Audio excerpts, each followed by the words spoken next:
Welcome viewers. Narcissism manifests through religion all the time, and the religion I'm looking at the moment is the Jehovah Witnesses, a classic example of how narcissism works in religion. If you look at point number 1, entry and calling phase, this is a phase, the entry and calling phase, built on a fascination. They try and fascinate you. They get you to join a church or the movement and quickly frames it as your destiny, your special calling. God chose you. That's how they're going to put it across to you. They want you to make you feel special. They want you to make you feel accepted and that it's God. Then they talk about faith in a way that centers around the uniqueness of the cult, not God or the community. And this is a subtle part where they with a lot of slight, start to separate you away from God and from the community, while dressing it up as your uniqueness, your independent uniqueness in God's plan. So when you go AWOL and start to ask questions that they don't like, the community within itself will automatically shun you, and they'll give you the impression that God has as well. On the first case, they usually do. It's an automatic psychological reaction to somebody that's not complying, but it's not with God. God loves you the way you are. Then it uses religious language early to sound deep, pure and untouchable.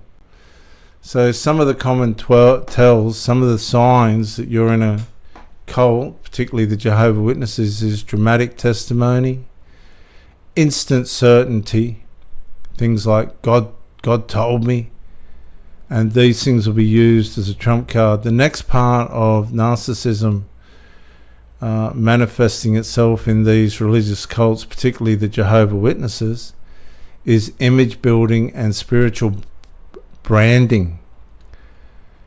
They craft a religious identity that's impressive.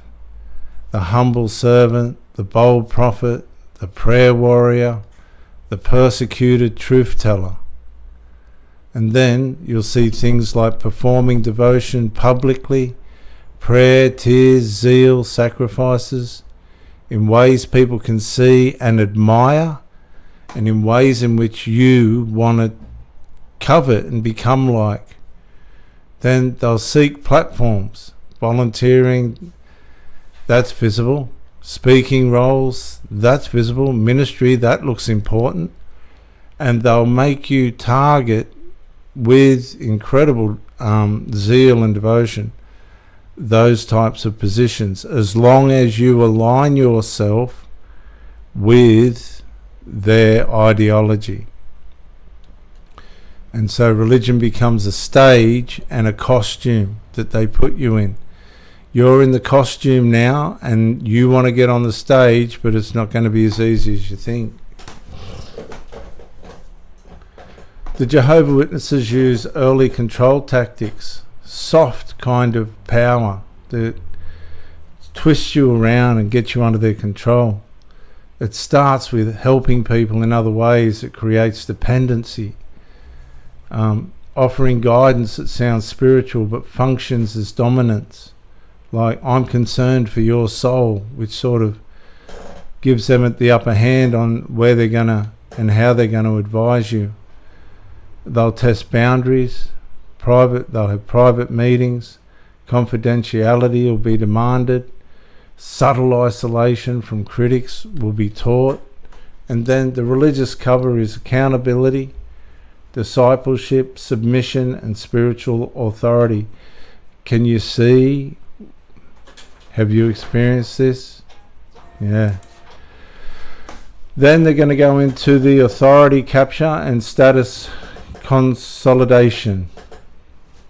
Things move towards title, influence, or the inner circle control. You got to get formal or informal, but you're trying to get into the inner circle now, and that's not as easy as you think.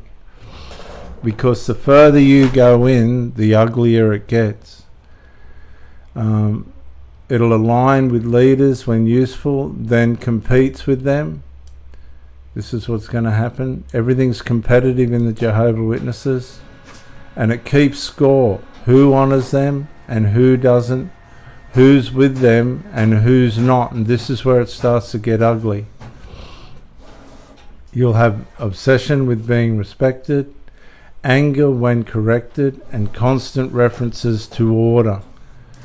And so now you'll be being molded into what they want you to be, and it's got nothing to do with God. Then what's going to happen is moral superiority and selective holiness.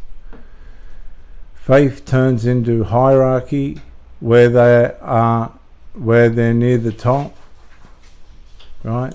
The ones that are near the top have the faith, and you bottom feeders don't, and you're trying to attain it. And this is all evil. It'll enforce rules harshly on others, excusing themselves, and they'll have different standards because of different callings. And the higher the callings, it seems, the more excuses they're allowed to have, and the less accountability they are allowed to have, are subject to. And then they publicly condemn sin, but they privately tolerate it. So righteousness becomes a weapon, not a practice. Then you get criticism, rebellion against God. That's what they call it. Criticism is rebellion against God. Ring a bell? Any disagreement becomes spiritual failure. You're resisting God. You have a spirit of offense. I've heard all this. Rewrites conflict as persecution. The enemy attacks those God uses, and uses scripture as a hammer, not a lamp. They fuse their ego with God's will, so opposing them feels like heresy, and this is how now they've got you really hooked. Then you're going to see the splitting of the community, the loyalists versus the ones that threat or make threats because they're asking questions. They build a loyalty group that repeats their narratives, smears dissenters as bitter, deceived, immoral, or not truly saved, or even mentally ill, which is a criminal offence. You're not allowed to do that to people, and creates fear around questioning them. So by this time you're starting to shut down, you're going into PTSD, theological PTSD. It's caused by theology, and things are starting to get really hard. Your life at home starts to change, the way you work starts to deteriorate, and the church becomes a social control system that's pulling down who you are, what your values are, and your ethics. Exploitation, the exploitation phase. Time demands constant service, attention, emotional labor. They want your time. Money, guilt-driven giving, seed faith, special offerings tied to loyalty. Sex and relationships, boundary violations disguised as counseling, prayer, anointing, and special bonds. You'll see this with the right up the top ministers putting themselves in position where they make women vulnerable. Labour, volunteers burn out while they stay above the consequences. They call it sacrifice, but it's actually extraction. You extracting yourself from yourself for them. Then you get the scandal management and spiritual gaslighting part. When harm surfaces, they deny, minimize, and reframe, and they blame the victims. Does that sound familiar? Uses forgiveness doctrine to shut down accountability. You must forgive and move on. They don't deal with the problem, and pressures silence for unity, or to protect the witness. Common tells, rapid calls for peace, secrecy, don't touch the Lord's anointed. we would have heard all this. Then you get the collapse or escalation. Two common endings. Collapse. Exposure, loss of role, people leave.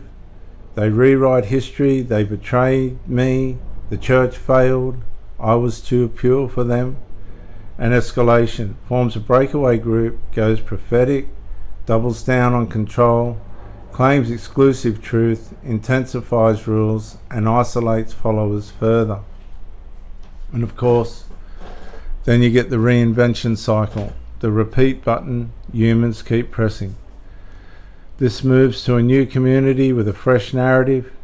God is giving me a new season, we've all heard that. And polishes testimony, edits out accountability, and restarts the pattern. So here's a quick checklist, see how you go.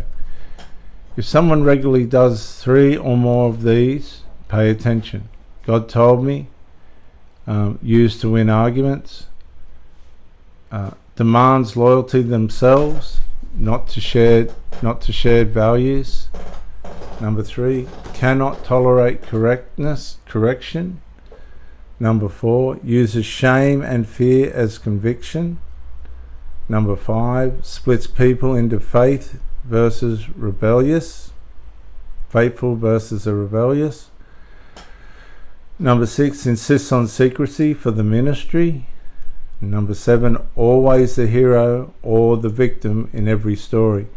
Religion can produce, or the Jehovah Witnesses can produce, humility, repair and service, but narcissism borrows the vocabulary and swaps the goal: admiration, control, and immunity from consequences. That's what happens in the Jehovah Witnesses. Bye for now, viewers.